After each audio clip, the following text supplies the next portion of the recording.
So ayan, what's up mga ka-jibs. Ito na naman tayo mga ka-jibs at mayroon na naman tayong titignan na video.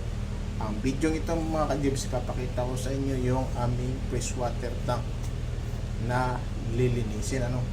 Titignan natin kung ano ba ang kondisyon dito sa barko ng ating mga freshwater tank o mga storage ng ating mga tubig. So tara mga ka-jibs, tignan na natin to. Ayan mga ka-jib, ito yung ating freshwater tank. Yan. Yung mga ka-jibs, bukas na yan. Tignan natin yung sitwasyon Yan mga ka-jibs ang dumi na ng freshwater tank namin Ayan Yan, mamaya mga ka-jibs, lagyan natin ng ilaw yan para mas maliwanag Ayan. Yan mga ka-jibs. Ayan na mga ka-jibs. Inumpisahan na ng mga cleaning gang natin Ayan.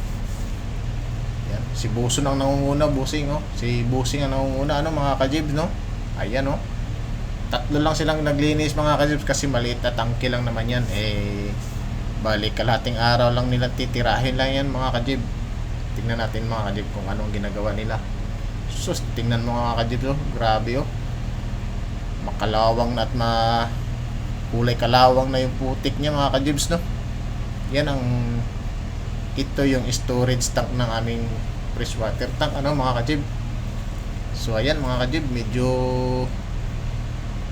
nakakadami na sila ng nalilinis Ayan si Busing ginagamit niya yung high pressure cleaner Yan. Ito yung ating magiting na oiler kuha sila. Bali hindi na pala sila nag-helmet sa loob mga ka-jibs kasi safety naman sila doon sa loob. Usually dapat naka-helmet but para convenience sila sa kanilang paglilinis. Ayan. Mahirap kasi na naka-helmet tapos ganyan ang tatrabahoin mga ka-jibs. Kaya ayan na lang muna mga ka-jibs, nagtanggal sila ng helmet para mas komportable yung paglilinis nila. Ayan. Paspasan din kasi yan mga ka-jibs kasi hinahabol yung production natin na hindi masayang kasi puno na yung isang tangke at malapit lang yung biyahe natin Ayan mga ka-jibs.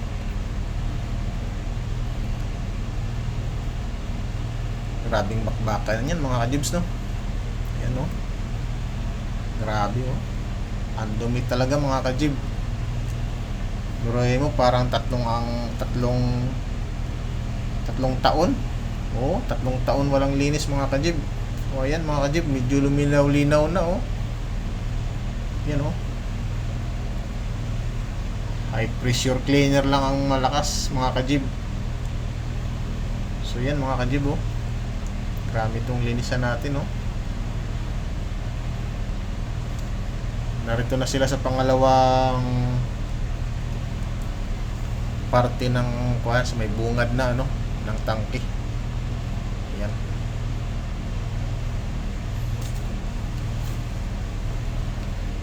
Yan, magbabanlaw na sila mga ka-jib dahil ito nga pero kung titingnan mga ka-jib madilaw-dilaw pa rin parang may bakas ng kalawang Yan.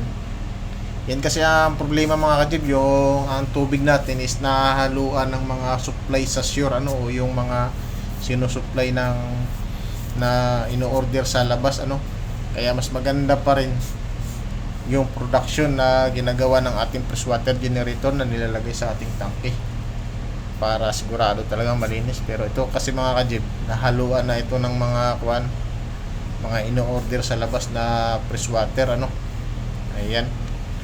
Kaya ganyan ka dumi, hindi natin alam kung anong or kung saan galing yung tubig na yan. Kaya ayan mga ka-jib, madumi talaga. So ganyan yung freshwater tank natin sa ating barko mga ka-jib, kung bakit nakakasurvive ang barko na kahit matagal sa biyahe ay nakakasurvive sa ating pang-araw-araw na tubig dahil ganyan kalaki yung ating tangke na 2 piraso, port starboard yan mga ka-jibs. At saka unang-una sa lahat, iyan yung pinaglalagyan ng production diyan pumapasok yung ginagawa ng freshwater generator Ayan. So ayan mga ka-jibs, bali malapit nang matapos, ano. Yan o mga kajibs, talagang bakbakan sila doon, ano. At least matatapos na rin. Yan. Yan mga kajibs, lalabas na yung ating magiting na OS, si Lord. Ayan, labas na si Lord mga kajibs, pang malakas ang OS, Lord. Ayan nagpagwapo pa si ating malakas na Lord, si Lloyd. Okay, ayan mga kajibs, maraming salamat sa panonood ng aking video, mga kajibs. At sa lahat ng mga baguhan dyan ay pindot naman yung subscribe button or follow dito sa ating Facebook, mga kajibs. Ayan mga kajibs, bali hanggang dito na lang itong video na to mga kajibs, at